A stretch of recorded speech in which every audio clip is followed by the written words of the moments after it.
buenos días. Ante todo, quiero agradecerle a la sociedad que me haya invitado. Sin duda alguna, cualquiera de los panelistas posiblemente lo hubiera hecho mejor.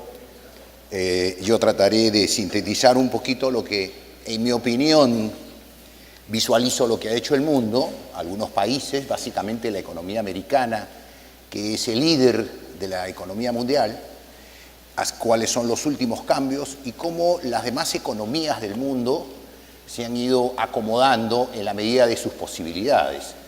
Eso es lo que a mí me interesa analizar, es decir, creo que cuando nosotros, hablando de los próximos cambios fiscales que pudieran haber, uno no solamente mira lo que el resto de los países o lo que los líderes están haciendo para mejorar sus economías, sino nuestra realidad, lo que realmente podemos hacer, hasta qué punto podemos adecuarnos a eso que es sin duda una tendencia, a eso que es sin duda un camino hacia el cual vamos a tener que ir, o van a haber las presiones externas, van a ser tan grandes que algunas medidas parecidas vamos a tener que adoptar y eventualmente compensarlas de una u otra forma.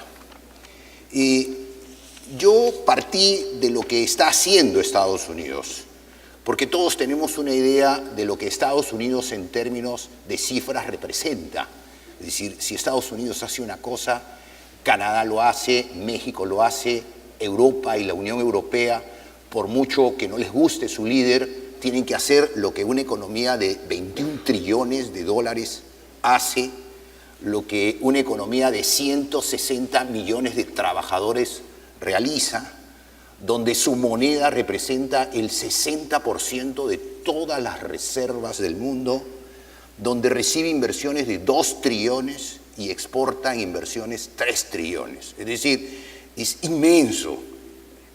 Lo tratamos de medir y con respecto a nosotros somos simplemente una mosca que está alrededor de eso. Y es muy difícil que el resto de las economías se separen de eso. ¿Qué hizo en buena cuenta? ¿Cómo funciona esto? Perdón. Yo lo veo acá. ¿Qué hizo Estados Unidos? Lo primero es que todos nosotros sabemos que cuando Donald Trump estuvo en campaña, él le prometió a su electorado de que lo que él luchaba es porque los trabajos y la riqueza quedara en los Estados Unidos. Era parecido a la época de Reagan, en donde había que primero es América y volvamos a ser América grande. Y de hecho, todo el cambio legislativo en materia tributaria es para redesplazar toda esa economía que ha salido de Estados Unidos. Todos esos 3 trillones de dólares que están fuera, volver en gran medida hacia los Estados Unidos. Y esta vuelta al territorio es promoviendo una legislación que haga atractivo el territorio americano. La primera medida, la más simple desde el punto de vista y efectista, es la rebaja de la tasa del impuesto a la renta, lo que llamamos el impuesto corporativo. La baja de 35 a 21%. E inmediatamente el resto de las economías reacciona. Macron de Francia hace también una propuesta de reducción. El actual presupuesto de Francia considera exenciones o reducciones y gastos tributarios por 7.000 millones de euros, ya que no ha logrado bajar inmediatamente la tasa. Bélgica también habla de reducir de 35 a 22% en el 2020.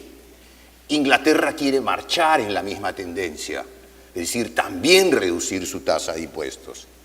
Macri, a pesar de tener grandes problemas de déficit fiscal, habla lo mismo, llegar a un impuesto de 25%. Chile, ahora que salió Piñera, mientras estuvo la señora Bachelet, hablar de reducción de impuestos era muy difícil, pero ya porque había subido, y lo que ellos buscan, Piñera ha hablado de volver al 25% en lugar del 27%.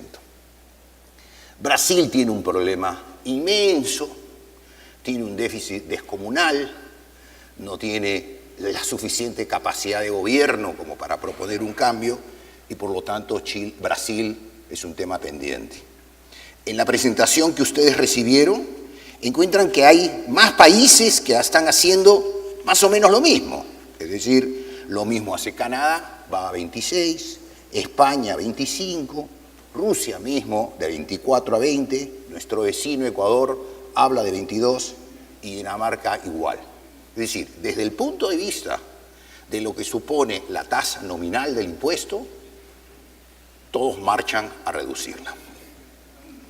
Ahora, ellos no hicieron solamente reducir la tasa, porque en verdad, en Estados Unidos, a pesar de que la tasa es 35, la tasa efectiva era algo así como 20%, porque su base imponible supone una serie de beneficios o desgravaciones. Ellos tenían algo parecido como nosotros, un impuesto mínimo corporativo o un impuesto a los activos netos. Yo estoy diciendo, es un remedio, no estoy diciendo que sea igual, pero tenían un impuesto mínimo que desaparece.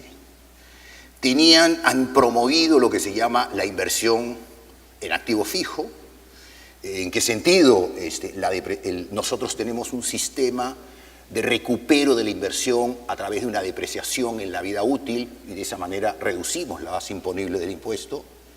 Ellos han optado por un sistema en donde el activo fijo va directamente contra el resultado del periodo y reduce el impuesto, es decir, es una manera de alentar a la inversión en maquinaria y equipo, no incluyen los inmuebles.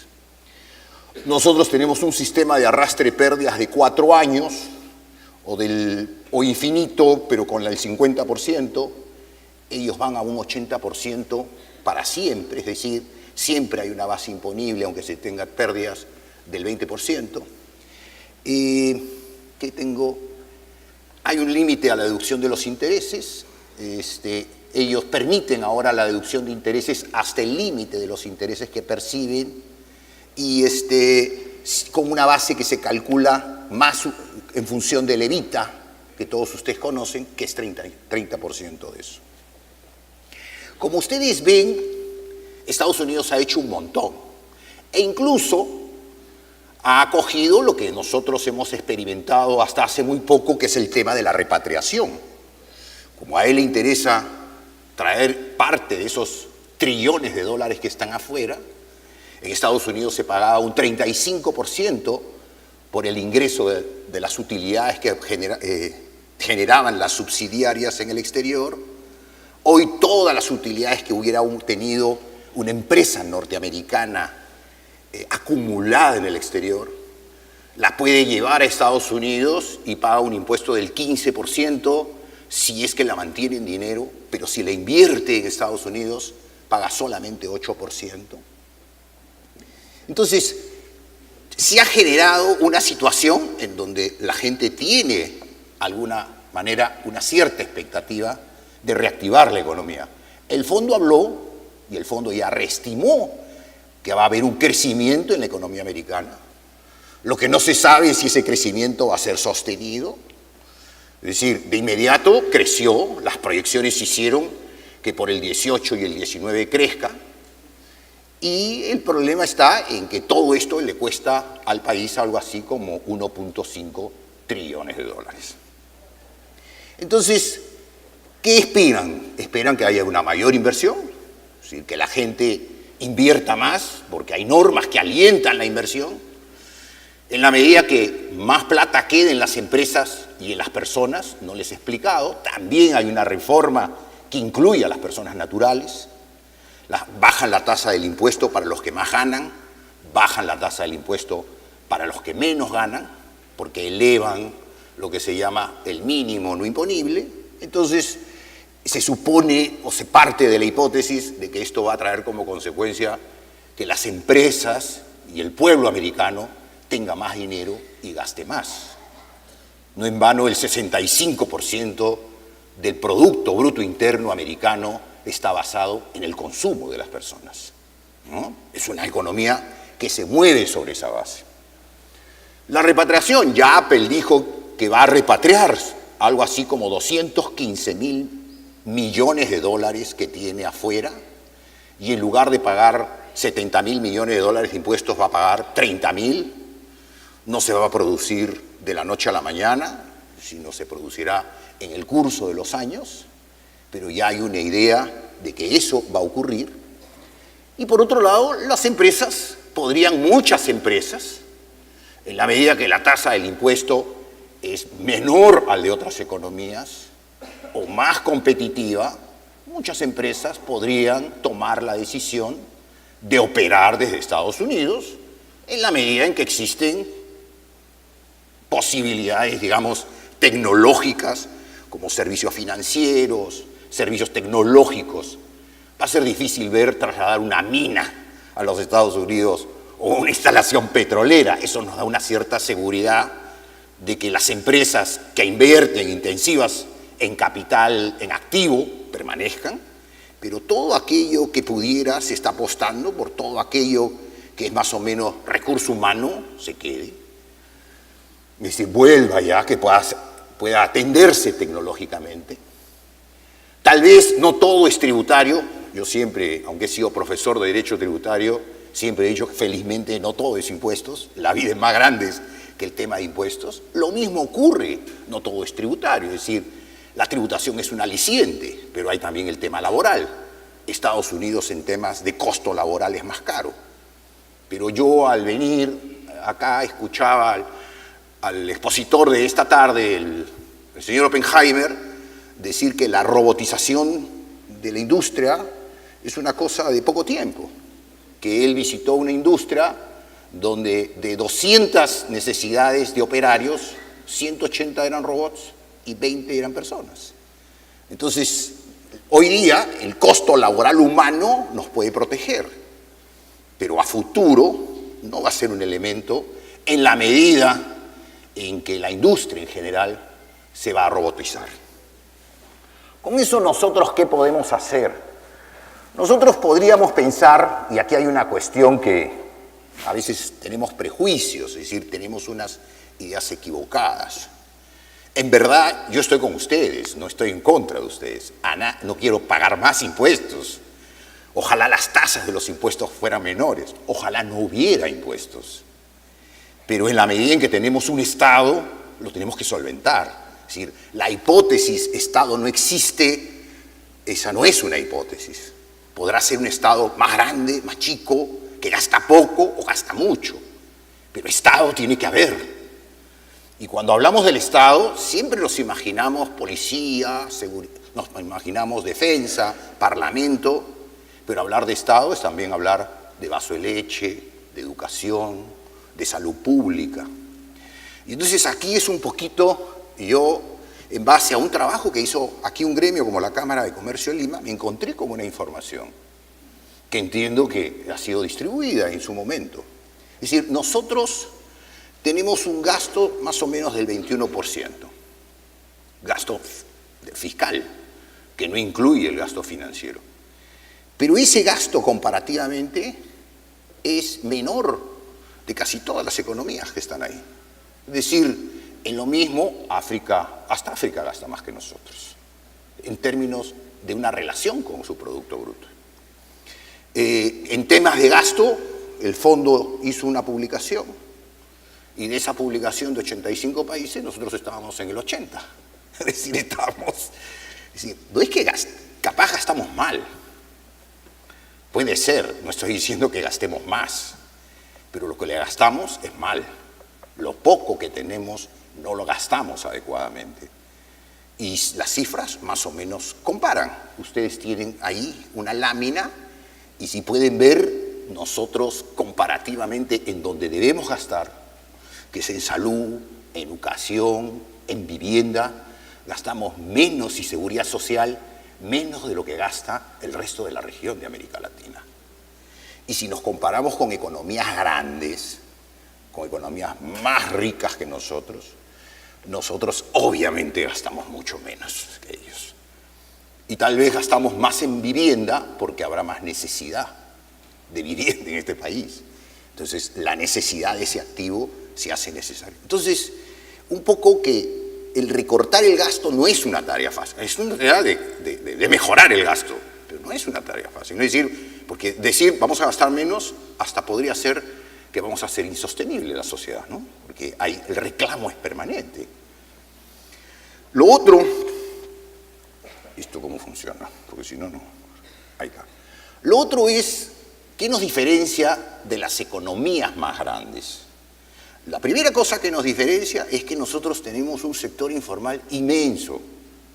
Ese sector informal creo que no lo tiene nadie. Hablar de 70 y 75% de la economía que es informal y que por lo tanto recibe su salario en efectivo, que no hay planilla, no hay contabilidad, no consume en los centros tradicionales, no consume en un supermercado, consume en la plaza, en el piso, y ahí se mueve una economía inmensa. Entonces, los sistemas tradicionales de recaudación, de los cuales yo podría, o los que dicto en la universidad, sin duda, no funcionan.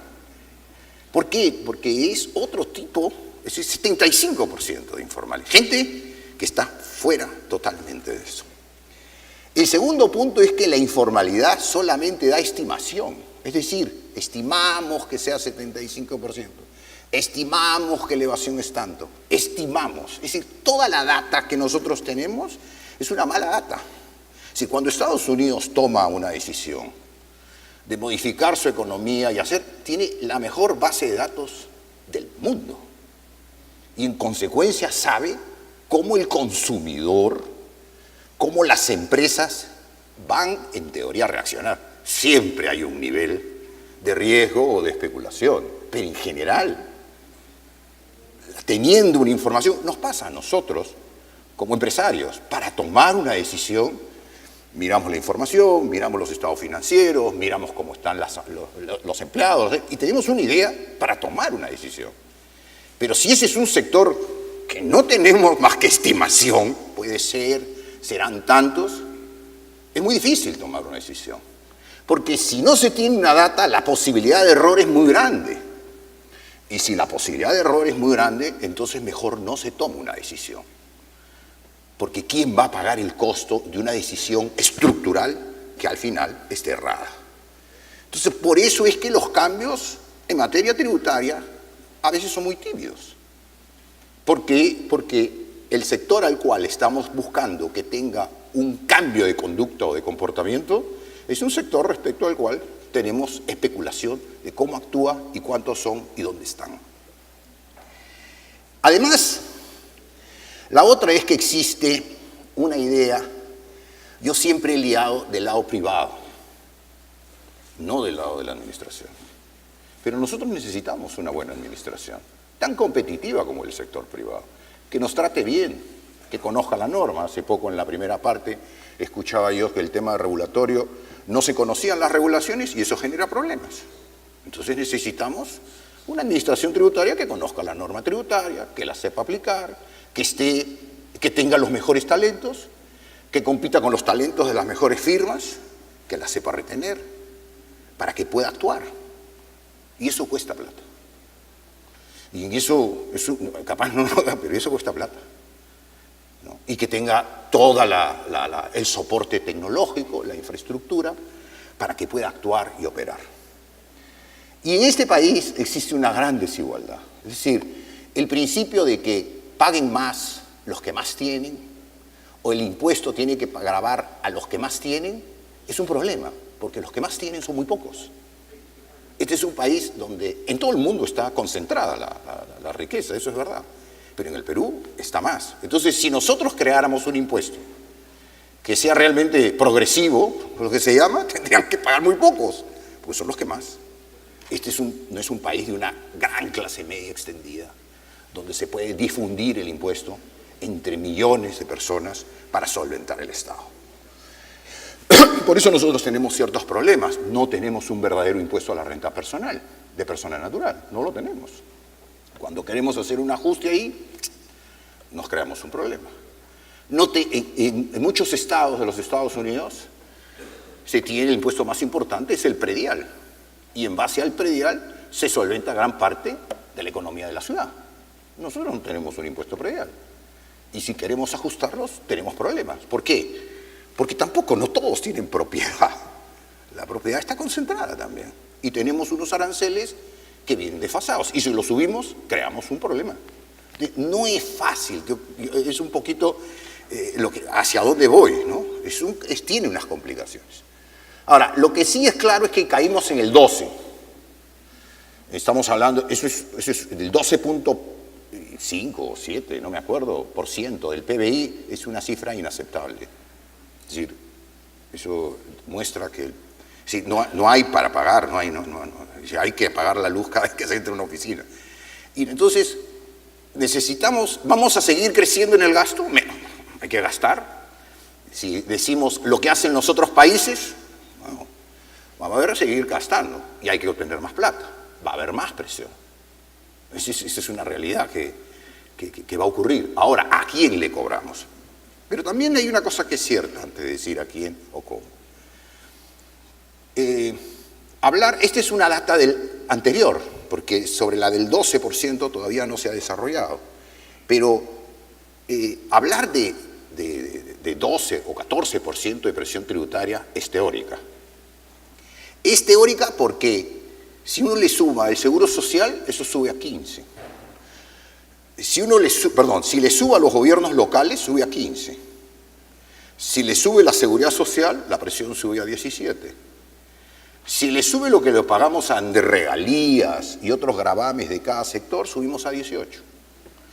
Y si subimos a los aportes por regulatorios y todo eso, y multas que también son ingresos, eso llega a 20%. Es decir, eso es teórico. Y cuando sumamos todos los otros tributos que existen, eso es relativo. Es decir, nosotros tampoco no es que tengamos una presión que esté en los suelos, pero 12 es los impuestos del gobierno central. El otro es cómo se distribuyó esto. Es decir, con la agricultura que hay una tasa más reducida y una serie de cosas, el agropecuario tiene 2,5%. Y la manufactura no primaria tiene 35% de presión, ¿no es cierto? Y en el medio está la energía, la electricidad. El que más paga es la manufactura. Y en términos de concentración, ahí tenemos que los principales contribuyentes pagan entre 75 y 92% del impuesto a la renta de las empresas, y 90 contribuyentes concentran el 22% de toda la recaudación. Y en 300 está concentrada la mitad de toda la recaudación. Es decir, la manera como esta presión está siempre es impreciso, ¿no? Ahora, la otra es que tenemos problemas nosotros, y no sé si entrar a este tema, pero ¿qué nos falla en la recaudación? Nosotros tenemos exoneraciones y creo que hay que revisarlas. El gasto tributario es más o menos 15.000 millones de soles, algo así como el 2% del PBI. Y ahí también es un temita que es bien difícil. Yo tengo una data que dice que el 94% de las exoneraciones, se concentran en 16 exoneraciones. Es decir, la cosa está pintada. Sabemos qué tenemos que hacer para dejar. Pero ahí, ¿qué es lo que tendríamos que eliminar? Supongamos que nos dieran la autoridad para hacerlo. Tendríamos que eliminar todos los productos agrícolas y los insumos, está complicado. La Amazonía se nos para, ¿no? Las entidades educativas, pero ojo, es la pensión educativa, porque las universidades, que hace tiempo, organizadas como entidades lucrativas, pagan impuesto a la renta, tienen un régimen temporal de reinversión que dura 3 años, pero en general estamos pensando en el IGB, que no grava las pensiones la inafectación de la CTS. Y si miramos lo que tenemos acá, estamos en más o menos ese tipo, el régimen de recuperación anticipada del IGB para proyectos de largo aliento. No está dispersa, no es la exoneración a las monjas, la exoneración a los bomberos, no. Está concentrado en cosas que se han ido. Tal vez por ahí hay a los juegos y a las apuestas, una cosa que hay que eliminar y que no sé cómo se ha quedado. Debe haber sido un gran lobby, pero no tendría que estar. Y el otro tema que tenemos es una evasión. Y ahí también es otra estimación. Porque como la evasión está basada en el informal, nosotros asumimos que más o menos el 30% del IGB se evade. Es decir, plata que debería llegar no llega. Y en renta el 48% se evade. Y el tema de los independientes. de los médicos, de los arquitectos, de los abogados. 93% de los independientes no paga impuestos. Entonces, solamente el 7% del independiente está pagando impuestos. Entonces, esas son cifras que realmente hacen pensar. ¿Esto se apagó, señorita? Ya lo tengo acá. ¿Qué podemos hacer? Lo primero es que nosotros tendríamos un poquito que empezar a sensibilizarnos de ese tema. Este es un problema nuestro, de todos, del país, y quienes bancamos al país somos nosotros. Todo indica, por lo menos de lo que vengo leyendo, es que reducir gastos no parece mucho. Lo que habría que hacer es, en todo caso, mejorar la calidad del gasto. Hay que gastar mejor, lo poco que se tiene, gastarlo mejor. Si la primera economía del mundo ha dicho hay que ser competitivos, nosotros no podemos ir en contra. Es decir, si Argentina bajó, Chile bajó, nosotros, tarde o temprano, vamos a bajar. La presión va a ser que de alguna manera tendamos a esa bajada. Entonces, si marcha en ese sendero, como todo indica que va a marchar, porque el líder ha dicho que va ahí, y no queremos que haya ese redesplazamiento, nos tenemos que proteger, tenemos que hacer. Entonces, de alguna manera tendremos que fortalecer nuestras ventajas competitivas. Ahora, si bajamos impuestos, van a bajar los ingresos. Y si bajan los ingresos, tenemos que buscar maneras de recuperar el ingreso que se ha perdido. ¿Cómo recuperamos ese ingreso? Una es, aumenten el IGB. Eso es lo más regresivo para la economía, ¿verdad? Es decir, subir 1 punto, 2 puntos, ayer hablaban de bajarlo. Subirlo, además, el de renta es lo más justo, el del IGB es el más injusto, porque ese grava a todos sin conocimientos, es decir, todos pagamos lo mismo, y es regresivo. Y entonces, ahí sí, hay que tomar el tema de las exoneraciones. Si ahí se nos va 1,5%, no nos quedan las exoneraciones. Es decir, las exoneraciones como que habría que meterle tijera, eliminarlo, reducirlo, y de esos 15.000 millones de soles, ver cuánto se puede recuperar. En esto hay que respaldar a la administración. Nosotros tenemos que bancar una buena administración, para que esa administración no es que salga a correr detrás de nosotros, salga a correr detrás del informal. Pero una cosa en función del informal. Es decir, hoy día ser informal, y lo he escuchado acá, es mejor que ser formal. Es decir, nadie opta por algo que lo perjudica. Si más aún tiene críticas sobre la eficiencia del Estado como proveedor de bienes y servicios, y ser informal no representa ningún riesgo, yo me hago informal. Soy más competitivo y hoy día es más barato ser informal que ser formal. No tiene que ser al revés. Una, debe ser más caro ser informal. Todas las puertas hay que cerrarles a la informalidad, no solo tributaria. Tributariamente debe ser más caro ser informal. Y la otra es, hay que premiar al que siendo informal se convierta en formal. Hay que buscar crear una serie de mecanismos y de sistemas que alienten a la formalización porque es mejor. Pero la formalización, como no va a ser espontánea, tiene que estar dada por una presencia muy fuerte de la administración, muy, pero muy fuerte. No significa que lo pueda hacer, pero es esa sensación de que está por ahí. Yo, por ejemplo, a mis clientes me doy cuenta, reciben esas cartas inductivas, que son cartas automatizadas, y están imaginando que ya están detrás de él. Oye, han llamado de la zona. Le generan trabajo a los consultores, ¿no? Porque inmediatamente, pero es un tema de percepción.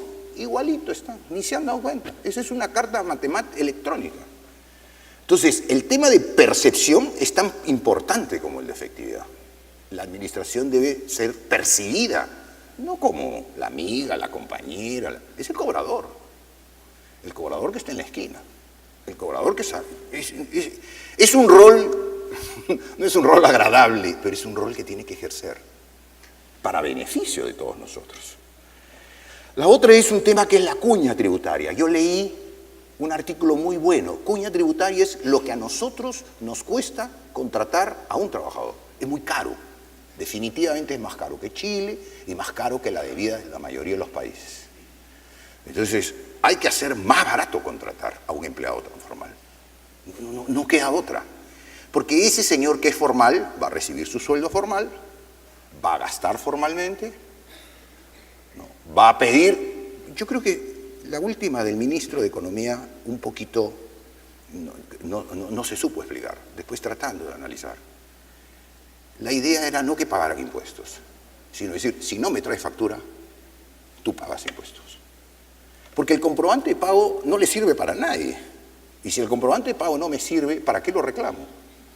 Pero si el comprobante de pago me sirve para deducir un gasto, entonces lo exijo. Se lo demando al médico, se lo demando al arquitecto, se lo demando a cualquiera. Incluso al que me vende en el mercado.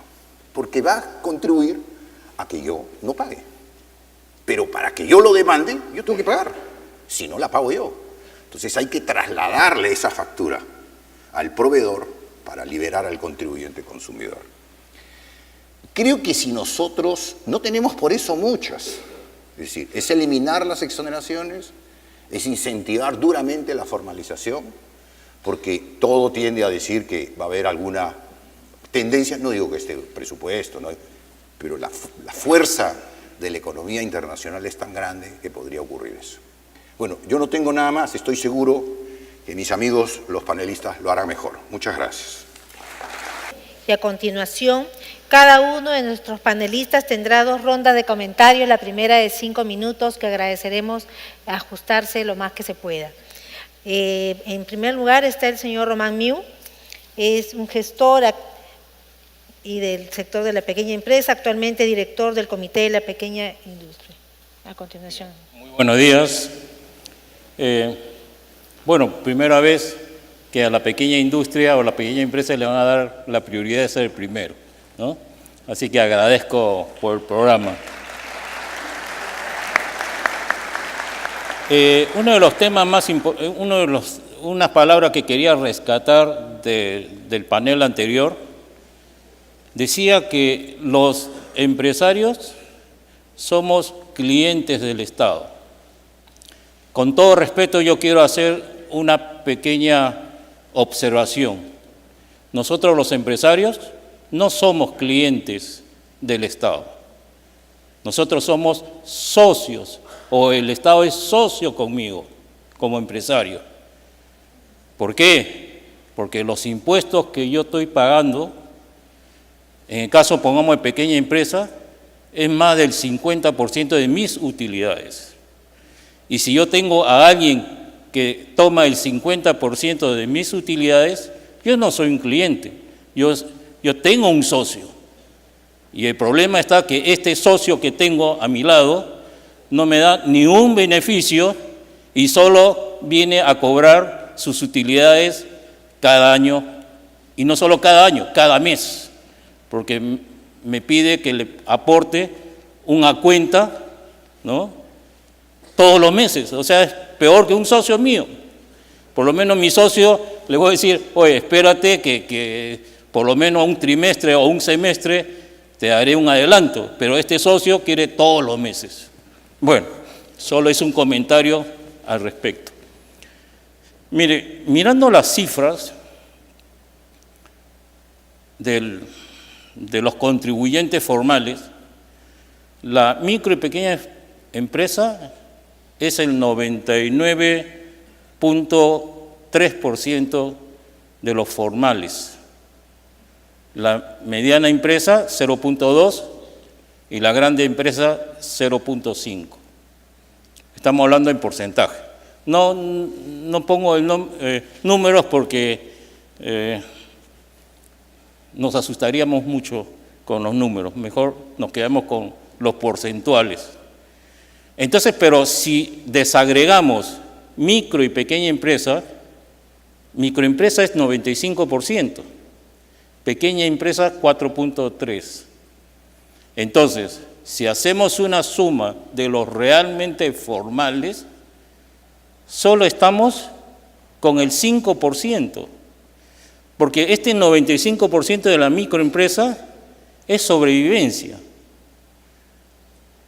Es sobrevivencia, entonces no es un contribuyente eficiente o eficaz dentro de la tributación. Pero como tiene RUS o tiene RER, es formal, pero contributivamente no es importante porque ellos solo pagan una cuota de un impuesto. Entonces, quien realmente tiene la carga de los impuestos es la pequeña empresa, la mediana y la gran empresa. Entonces, cuando hay algún tema de aumentar los impuestos o de hacer una reforma, y como estoy viendo en el Congreso, están trabajando estos de las facultades, dice, por el desarrollo de las MIPES, yo ya de ahí estoy temblando. Porque cuando me dice promoción de las MIPES, yo ya lo tengo claro, se van a ir contra las MIPES. Así, ¿por qué? Porque cada vez, si analizamos las 600.000 normas que dicen que es de promoción regulaciones, y muchas de ellas dice promoción, finalmente sí, son leyes promocionales, pero promocionales para la informalidad. Eso lo voy a dejar siempre claro, porque no hay ni una ley que con ese propósito de promover una actividad empresarial que dice promover, al final solo son cargas hacia la parte empresarial y en especial a la pequeña empresa. Entonces, yo creo que ese es un tema que tenemos que darle vuelta, y ya quizás en el segundo daré quizás unos temas más. Gracias.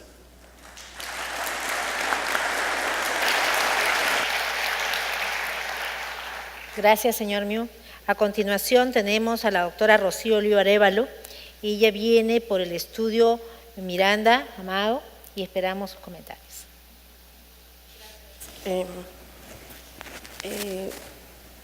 Muy interesante la exposición, Miguel.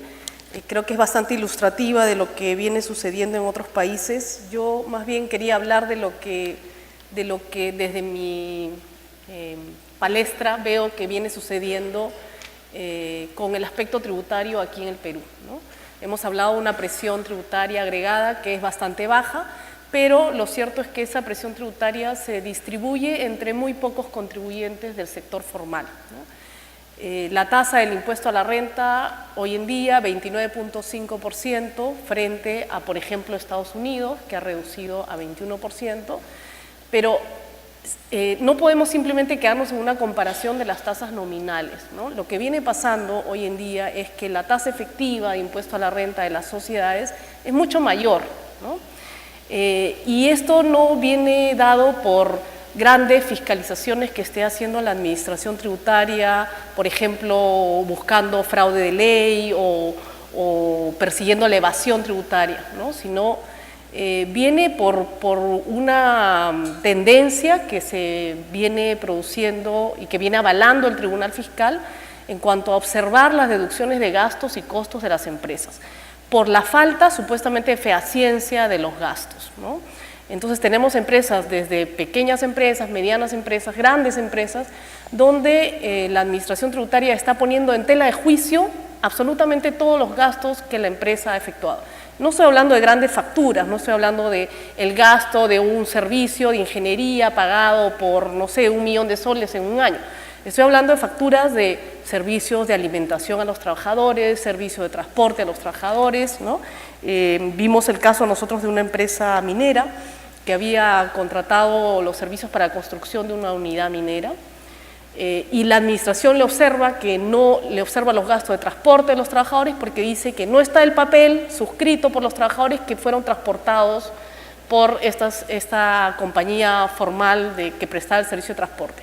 Que en el caso de la empresa que prestaba los servicios de alimentación no estaba el documento donde los trabajadores hubieran firmado que habían recibido esa alimentación y que no habían sido terceros los que se habían visto beneficiados con esos alimentos. Y estamos hablando de relaciones entre empresas independientes, no es un tema de empresas vinculadas, que estoy transfiriendo beneficios de una empresa a otra, no, son empresas independientes, la otra es una empresa formal, ¿no? El administrado ante esa situación El contribuyente, cuando le piden las pruebas de que es fehaciente el gasto, dice, bueno, tengo mi factura, he pagado, ¿no?, por bancarización, he cumplido con tener una orden de servicio, tengo un contrato formal con la empresa, y lo que viene pasando es que el Tribunal Fiscal dice, el pago no acredita que el gasto es fehaciente, solo acredita que ha habido el desembolso, el contrato no acredita sino un acuerdo de voluntades, no es cierto, no necesariamente acredita que el servicio haya sido prestado. Tengo las declaraciones de los proveedores que dicen que efectivamente el servicio o los bienes fueron suministrados. El Tribunal Fiscal dice, esas declaraciones son prueba testimonial, y la prueba testimonial no es una prueba admitida en el procedimiento tributario, ¿no?, cuando se va en reclamo de estas acotaciones. Los contribuyentes le piden a la administración que haga cruce de información, le dicen, mira, mis proveedores son formales, han pagado impuestos, me lo están declarando aquí, me dan copia de sus declaraciones juradas, anda y revísalos, ¿no?, revísalos y determina si es que efectivamente el gasto es real o no es real. Y la administración y el Tribunal Fiscal lo avala, dice, no tengo la obligación de efectuar cruce de información, ¿no? Si quiero puedo hacerlo, pero no tengo la obligación, y como no tengo la obligación no lo voy a hacer, ¿no? Entonces, lo que viene pasando a través de estas diferentes situaciones en las empresas es que al final uno termina pagando no un 29.5% de impuesto a la renta de sociedades, sino un 35 o un 40%, ¿no? Si a eso le agregas la participación de los trabajadores en las utilidades, si le agregas el impuesto a los dividendos, si además esos gastos que no son reales implica que la SUNAT va a reparar el crédito fiscal del IGB, ¿no?, entonces te cuesta muchísimo más de lo que efectivamente se publica como tasas nominales, ¿no?, de impuestos. Esto que se hace a nivel particular de cada empresa, ¿no?, luego cuando uno va a un procedimiento de reclamo, un procedimiento de apelación, se encuentra con esta pared, ¿no?, estas resoluciones del Tribunal Fiscal que van estableciendo esta jurisprudencia, y si no se llega a ganar en el Tribunal Fiscal, para ir al Poder Judicial hay que pagar la deuda, ¿no?, adicionalmente a que si ganas, entonces una demanda y tienes que ir al Poder Judicial igual a demandar o a un proceso que dure 8, 10 años, ¿no?, mientras está definiéndose esa situación, ¿no? Gracias. Señorita Liu, que nos ha hecho comentarios importantes sobre la predictibilidad en el sistema tributario. Al siguiente, el doctor David de la Torre, él viene como socio líder de impuestos de Ernst & Young, y esperamos sus comentarios. Muchas gracias. Gracias, Miguel, por la presentación, estuvo muy interesante. Cuando lo escuchaba me preguntaba, después de la exposición de Miguel en torno a la política tributaria impulsada por el presidente Trump en Estados Unidos, cuál era nuestra hipótesis de trabajo. Porque la hipótesis de trabajo del legislador americano, del gobierno americano, ha sido relativamente simple. Oye, yo necesito que tú vengas y trabajes en Estados Unidos, produzcas en Estados Unidos, emplees la mano de obra de Estados Unidos, que la zapatilla que utilicen los muchachos en las escuelas diga Made in USA, no ya Made in otro país. Y eso va a generar mejores empleos de más calidad y beneficio para la sociedad. Ok, muy bien. Pero también ha dicho, oye, y si tú no haces eso, ahí te va. Tienes más carga fiscal, tienes menos deducciones. Entonces tenemos los que hacen, los que cumplen la política, bienvenidos, menor carga fiscal, y los que no, los que no cumplen, una carga fiscal muy importante por el hecho de no cumplirla. Entonces pensaba en esta suerte de pragmatismo, no de dogmatismo, sino de pragmatismo del cumplimiento de una política fiscal. ¿Cuál era nuestra hipótesis de trabajo en el Perú? ¿Por qué bajaríamos los impuestos? Porque de repente, si el Estado no recibe el dinero y lo conservan los particulares, ¿existe menos riesgo de que se gaste mal? Escuchábamos eso ahora en el panel anterior. Porque tenemos que bajar los impuestos para ser competitivos. Ah, ok, un ratito, ¿en qué? En algunos casos, como bien planteaba Miguel, las minas no se van a ir, el gas no se va a ir, algunos negocios que tienen un espacio de por sí, con un mercado que los alimenta y que de por sí son un buen negocio, no se van a ir. Entonces, ¿cuál es el gran espacio que nos queda? El espacio en el cual competimos con las empresas en el exterior. Porque ahora nuestros industriales, y este es un foro de industriales, van a tener que competir para vender algo en el exterior, en algunos países, con empresas que tienen una carga fiscal más baja. Porque cumplieron la invitación que también hizo Canadá, España y otros países para regresar a producir a sus países. Y entonces a Perú, a los industriales peruanos de repente les va a ser más complicado ser competitivos cuando exporten. Y siguiendo ese pragmatismo, me pregunto, ¿no será que nosotros también deberíamos hacer un poco lo mismo? Y ampliar en medida de buscar un objetivo que consideramos bueno, que seamos exportadores, accedamos a un consumo a un mercado de nuestros productos de manera más amplia, que beneficien empleos para nuestros trabajadores y calidad de vida para nuestros ciudadanos, pensar en actuar en ese espacio con pragmatismo y decidir de repente cosas un poco que nos pueden sonar importantes, que pueden llamar nuestra atención, como por ejemplo ampliar el tema de zonas francas para exportación y deslocalizarlas de donde están y tener una mayor cobertura más cerca de las ciudades, donde está la gente que podría ser empleada. Podría ser una posibilidad de un lado. De otro lado, también creo que nosotros como comunidad debemos estar atentos a los beneficios que se nos dan. Les pongo un ejemplo. Hace un par de años salieron con bombos y platillos un anuncio de reducción del impuesto a la renta. ¿Se acuerdan? Que el impuesto de 30% bajaba a 28% y, sin embargo, en contrapartida, el impuesto a los dividendos, que era de 4.1, si uno distribuía la utilidad, subía a 6.8. En realidad, la tasa efectiva seguía siendo 32.8 más o menos. Muy bien, una empresa que tiene una utilidad de 100 millones de soles en este ejercicio, que tiene ahora, que pagaba 28 en vez de 30, tenía 2 millones de soles en la mano. ¿Ese era su beneficio? No. Su beneficio era un beneficio financiero, porque va a distribuir dividendos. ¿Cómo medimos el beneficio financiero? Amablemente, con una tasa de 10%, lo que yo le puedo sacar de ganancia a ese dinero. O, por el lado pasivo, tengo deudas y ya las puedo usar para pagar las deudas y pago mis deudas a 6%. Una empresa que generaba una utilidad de 100 millones de soles, se ahorraba, bajo el beneficio de la reducción de tasas, 200.000 soles por año. Una empresa que generaba utilidad de 10 millones de soles, se ahorraba 20.000 soles por año. ¿Qué gran inversión se podría hacer para reactivar la economía? Tanto es así, que ustedes no me van a poder negar y se me acaba el tiempo, que cuando ese régimen fue eliminado, nadie protestó, porque no tuvo ningún impacto. Muchas gracias.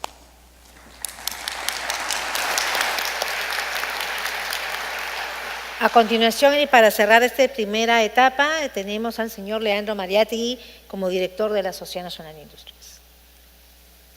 Muy buenos días. Realmente el tema tributario es un tema neurálgico y que atrae o ahuyenta la inversión y el desarrollo de las industrias en los países. En el caso de Perú, la realidad es que estamos entre los países con más carga impositiva del mundo. 29,5% de impuesto a la renta, 5% de impuesto a la distribución de utilidades, más un 10% de participación de trabajadores, si lo consideramos como impuestos, nos ponen en el primer decil de países con más carga tributaria en el mundo. Y eso me trae a colación una palabra de David, decía que las empresas no se van a ir. Yo creo que las empresas extractivas no se pueden ir. ¿Por qué? Porque el gas está bajo el suelo, los minerales están bajo el suelo, la pesca está en el mar, pero las empresas industriales sí se van. Yo podría enumerar una lista de empresas cuyas marcas son líderes en el Perú, que tomaron la decisión en los últimos 10 años de cerrar sus plantas, irse a Colombia, irse a Brasil, irse a otros países y distribuir e importar sus productos en el Perú y siguen siendo líderes. Y han hecho un cálculo de beneficio-costo, incluso con los costos de importación, ya que hay un arancel cero entre países con tratados de libre comercio, sale más barato o genera más flujo final, que es lo que más interesa, que producir en el Perú. O sea, las empresas sí se van. No nos vamos de repente los peruanos que queremos en el país o los que no tenemos dónde irnos, pero muchas empresas que manejan términos multinacionales se han retirado y son plantas que se han cerrado y trabajos que por lo menos desde el punto de vista formal se han perdido. El segundo punto importante es, y esto me ha hecho recordar una entrevista que tuve la semana pasada en Arequipa, donde estuvimos en el Foro Industrial, igual que en Lima. Un periodista me dijo, señores, las grandes empresas son las grandes evasoras de impuestos y los grandes que no pagan. Y la respuesta fue la siguiente, señores, acá hay una mala percepción de la realidad. 12.700 empresas, y escúchenlo, 12.700 empresas pagan el 75% de los impuestos del país. O sea, son el 75% de la recaudación. Y el 1.900.000 RUCs que existen solo hacen el 25%. Y ojo, estamos hablando del Perú formal, de ese tercio de peruanos que pagamos impuestos, estamos bancarizados, etc. Pero hay un 65 o 70, según algunos, que no pagan impuestos, muchos de ellos ni siquiera están bancarizados y que definitivamente ni siquiera están en el régimen RUS, o sea, son informales totales. Y encima existen leyes que empiezan a favorecer a la informalidad. En muchos sectores el formal compite con el informal en el mismo mercado y el formal paga impuestos, paga planillas, paga salud, paga todo. Y encima al formal le cae SUNAFIL, SUNAT, INDECI, gobierno municipal, etc., etc., etc. Entonces, creamos un ambiente nocivo para esa gallina en los huevos de oro, que es la que paga los impuestos en el Perú. Entonces, acá tenemos un gran dilema. ¿Qué hacemos? Seguimos con la presión tributaria que hablan de 12, 13%, que eso es falso, porque estamos hablando sobre una presión tributaria a 1/3. ¿O qué hacemos para buscar a los 2/3? Yo he estado últimamente viajando mucho por el Perú, visitando empresas familiares, medianas y pequeñas, y una vez tuve una reunión con un grupo de empresarios de un sector que por un tema de discreción no lo puedo mencionar, y que facturaban empresas entre 10 y 20 millones de dólares. Y me di cuenta de una realidad, tenían un 30% de su gente en planilla, no facturaban mucho de sus compras, su insumo venía del agro, por tanto estaba fuera el mapa de la SUNAT, y les pregunté, ¿a ustedes no les cae la SUNAT, no les cae SUNAFIL? Y la respuesta me dijeron, ese es para los otros, con nosotros no es el problema. Entonces, tenemos acá un problema no de cobrarle más impuestos o de subir el selectivo al consumo, que lo único que va a traer es contrabando e ilegalidad, sino ampliar esa base tributaria, y yo creo que ese es el gran reto de la actual administración. Muchas gracias.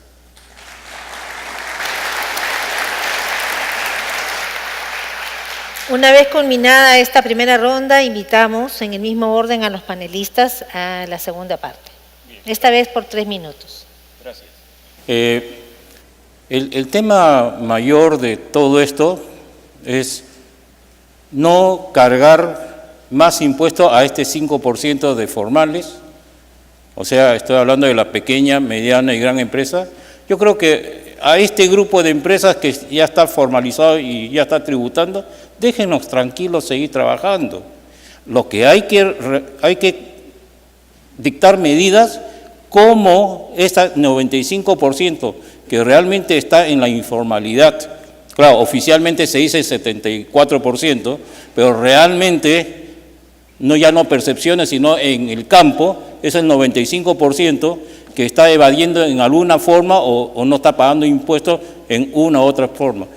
Lo que pedimos que hagan acciones de promoción real para este grupo de empresas o este grupo de actividades que no están en el radar tributario para que se incorporen a la pequeña, mediana o gran empresa.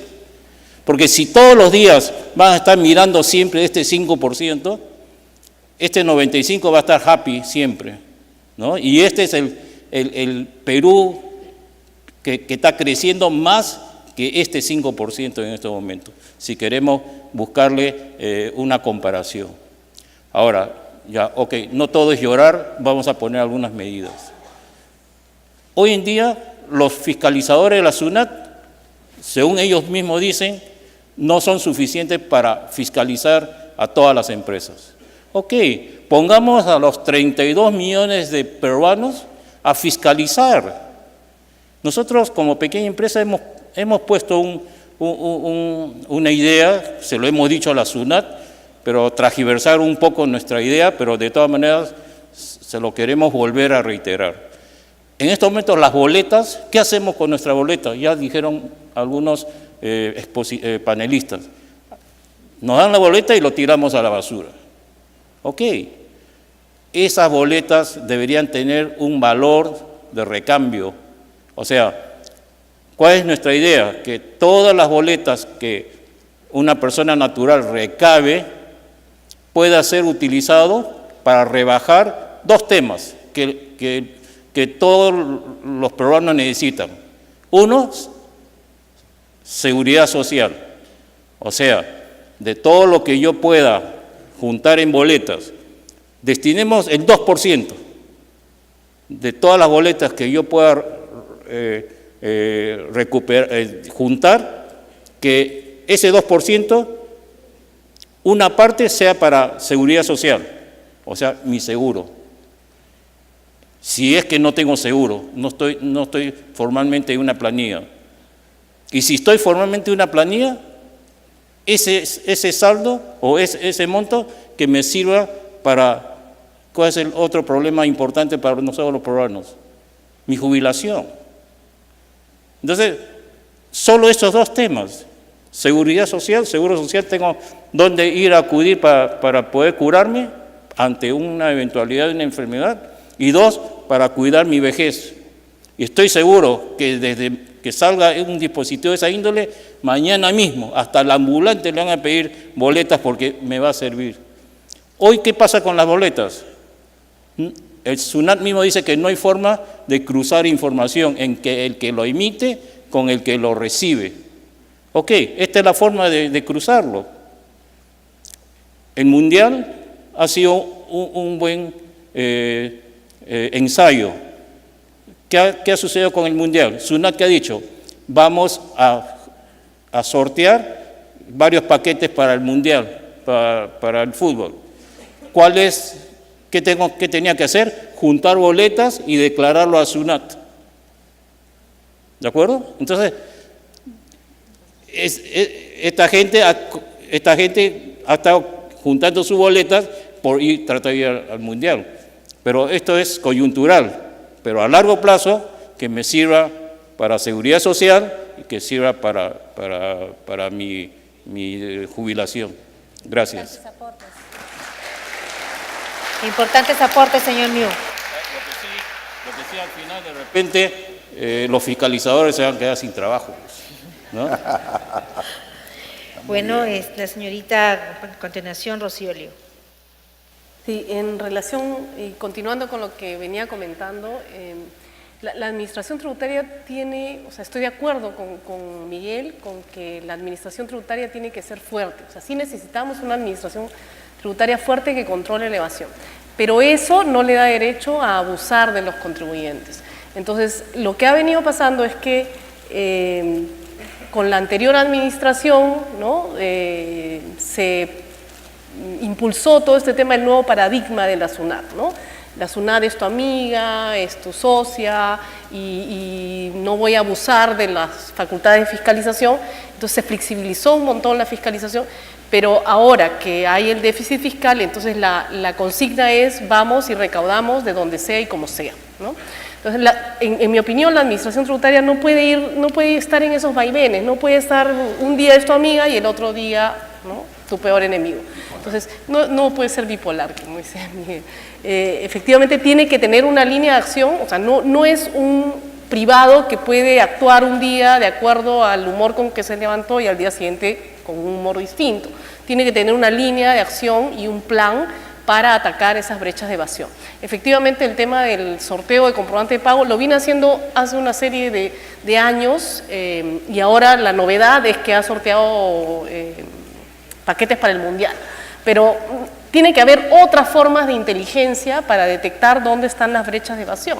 No es muy difícil, ¿no? Hoy en día, por ejemplo, yo comentaba ahora en la mañana con mis alumnos de la clase, decía, ¿ustedes tienen Netflix en sus casas? ¿No? ¿Usan Uber? ¿Usan aplicaciones de Spotify? ¿No? ¿Quién paga impuestos general a las ventas sobre esos servicios? Servicios que se prestan desde fuera, pero que son consumidos acá. Entonces, digo, piensen ustedes, por ejemplo, frente a una empresa que es local y que presta servicios de cable, ¿no? De televisión por cable. Esa empresa paga su impuesto general a las ventas, paga su impuesto a la renta. Netflix, que provee los servicios de fuera de manera digital, no paga, ¿no? No paga impuesto a la renta, no paga impuesto general a las ventas. Entonces, tiene que haber formas más inteligentes de atacar esos puntos donde se están produciendo incumplimientos tributarios y, por supuesto, la gran brecha de evasión fiscal de los informales. No me imagino que no pueda haber maneras más inteligentes que el sorteo comprobante de pago de cobrar o de tratar de perseguir y crear lo que señalaba Miguel, que es este nivel de percepción de riesgo, ¿no? Porque al final los contribuyentes, a nadie le gusta pagar impuestos, ¿no? Pero si tú percibes que el riesgo de que se ponga en peligro tu negocio, tu industria, es alto, entonces vas a tratar de formalizarte en vez de seguir en el lado de los informales, en donde sigues porque nada te pasa, ¿no? Gracias.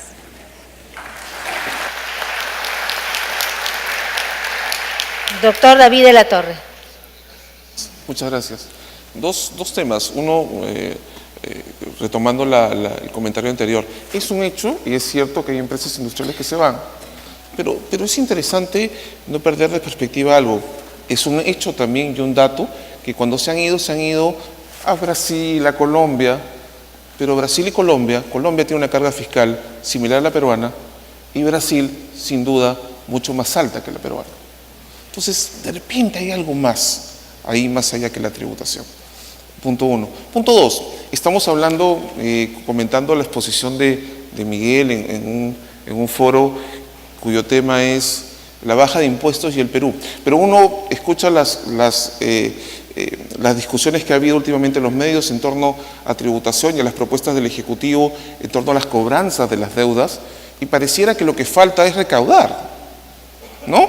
Porque salió el Ejecutivo a decir que iba a crear una comisión especial para cobrar las deudas que estaban en litigio en el Poder Judicial, deudas muy antiguas, muy grandes y que correspondía entonces hacer algo para cobrarlas. Y claro, uno se comienza a cuestionar, ¿por qué está pasando que estamos discutiendo la cobranza de deudas que no son exigibles, que están justamente en su espacio de discusión? ¿Cómo puede ser posible que estemos planteando comisiones para cobrar deudas que no se ha determinado si el contribuyente finalmente las debe? Lo cual parece un despropósito. Y además uno comienza a pensar el tema y dice, ¿por qué estos casos duran tanto tiempo? Bueno, ahora la administración tributaria se demora en resolver un año, el tribunal fiscal se demora entre 5 y 6 años, ahí podría actuar el Ejecutivo, y el Poder Judicial se demora unos 3 años. El Poder Judicial se demora la mitad o menos de la mitad de lo que se demora el Ejecutivo en resolver una discusión tributaria. Entonces es de repente ahí el espacio donde podría actuar el Ejecutivo para mejorar los plazos de resolución y poder poder ejecutar lo que haya que cobrar finalmente, lo que haya que cobrar. Tercer tema en torno a esas deudas, uno comienza a mirar la composición de las deudas y oh maravilla, uno comienza a decir, vamos a separar las deudas en tributo, sanción, intereses del tributo, intereses de las sanciones. Y la mayoría de esas deudas, en más de un 50, 60%, corresponden a intereses. ¿Y esos intereses por qué se han generado? En la mayoría de los casos, por la demora en resolver. Entonces, ¿de qué estamos hablando? Muchas gracias. Muchas gracias a ti. Don Leandro Mariate. Para terminar un poco la ronda, y como dicen los últimos serán los primeros, un punto para reflexionar son las zonas económicas especiales que existen en Colombia. Si bien, como decía David, en Colombia la carga tributaria es más alta que la peruana, pero tienen una ventaja que no tenemos nosotros. Nosotros, si queremos irnos a una zona franca, tenemos que irnos a Hilo, a Tacna, a Paita, y una cosa que tienen en común todas las zonas francas peruanas es que no han promovido la industria. Más aún, muchas de ellas realmente dan pena porque hay 1 o 2 empresas funcionando y lo demás es un desierto o son zonas de almacenes comerciales. Las zonas económicas especiales de Colombia permiten en mi mismo local, en mi mismo terreno, que queda acá en Lima, en Lurín, en Arequipa, en Trujillo, donde yo ya esté ubicado, poner inversiones nuevas con beneficios tributarios sumamente atractivos. Y eso es lo que ha hecho que muchas empresas se hayan movido de Perú hacia Colombia, porque al desarmar una planta en Perú y llevarla a Colombia, a Bogotá, Medellín, donde sea, generamos una zona económica especial. El segundo punto de mi reflexión es cómo atraer al informal. Muchas veces decimos, no, que el informal es malo, el informal ronda con la ilegalidad. Mucha gente es informal porque no le queda otra alternativa. Si una persona salta del RUS al RER, tiene un costo. Pero si salta del RER al régimen PYME o peor al régimen general, lo más probable es que esa empresa no sobreviva. Tenemos un régimen, para mí el RUS es un régimen perverso. Sé pobre y yo te voy a ayudar. Si tú progresas, si te va bien, te voy a ahorcar. Y hagamos las cosas simples. Cuando uno ya está en el régimen general, empiezan a venir los libros, la contabilidad, pagos de impuestos, deducciones, fiscalizaciones. Primero que nada deberíamos decir, no seas tan pobre. 76.000 soles al año realmente es irrisorio y las mismas autoridades, si hicieran un cruce dentro de un puesto de mercado, en La Parada, en Ciudad de Dios, en Productores, funcionan entre 8 y 15 RUS diferentes. O sea, ponen al papá, a la mamá, a los hijos, a la abuelita, al cuñado, al yerno, y el abuelo que ya se murió también lo tienen puesto en el RUS. Y por tanto está el empresario, el pequeño empresario, más preocupado por hacer sus compras y dividirlas entre un montón de RUSes o generar boletas para nunca pasarse los 76.000 soles al año. Y eso que genera una cultura de decir, sé chiquito o sácame la vuelta. Elevemos las vallas. ¿Cuánto debe ser una pequeña empresa? 76.000 soles es, como dijo Román, un negocio de supervivencia. Pongamos tasas aceptables. Hablemos no pues de 1 millón de soles al año, pero no pagando los 50 soles, por supuesto, que pagan el día de hoy. El segundo punto es que declarar impuestos en el Perú es complicado. Es tan complicado, y sin ánimo de quitarle trabajo a nadie, que tenemos que llamar al contador, al tributarista y a mi auditor para que me ayuden a cerrar mi declaración jurada. Y cuando las cosas son complicadas, lo mejor es no hacerlas. Hagamos, como dice Oracle, pensemos en simple, think simple, y hagamos las cosas bien. Muchas gracias.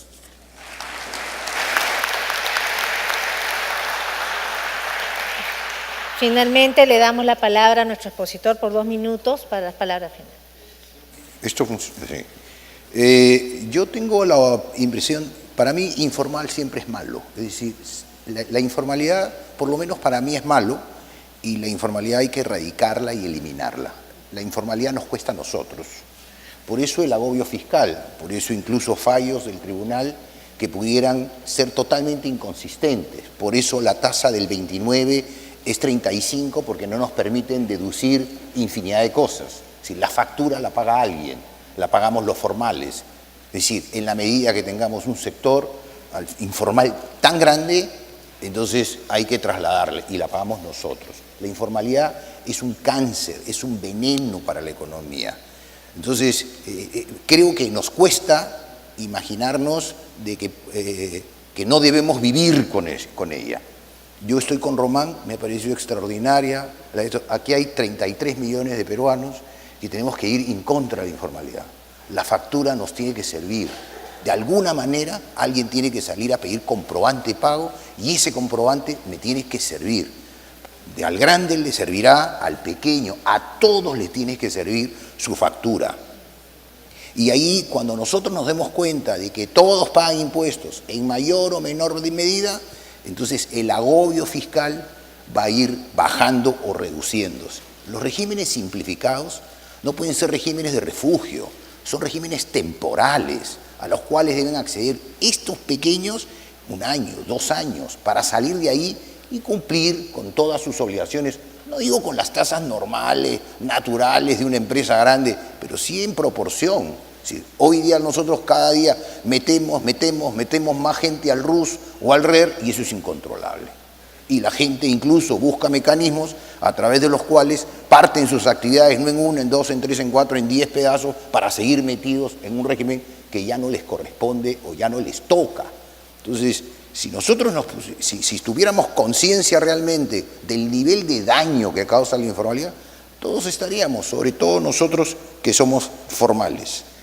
Y a la larga, el premio fiscal es por objetivos, tal como nos premiamos en las empresas.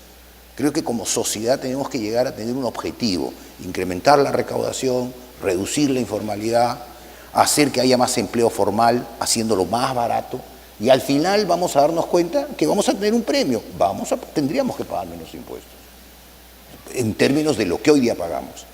El redesplazamiento industrial, esa es una realidad que hemos experimentado en muchos casos. La gente puede ir a Colombia, lo que yo sí percibo es que es imposible imaginarnos que si todas las economías, grandes o medianas, bajan sus impuestos, nosotros no bajemos. Esa es una presión muy grande, presión de la sociedad, Generalmente los regímenes tributarios tienden a ser compatibles. Hemos convivido con 30 o con 29 porque el resto ha tenido 30 o 29. Cuando si la tasa promedio se pone en 20 o 22, no nos queda otra que ponernos en 20 o 22. Y ahí tenemos que dar un salto a conseguir esa reducción de tasa con otro tipo de recaudación. Eso es todo. Muchas gracias. Muchas gracias. Esperamos haber contribuido con este bloque al debate nacional sobre cómo hacer del Perú un país más atractivo a las inversiones nacionales y extranjeras. Muchas gracias.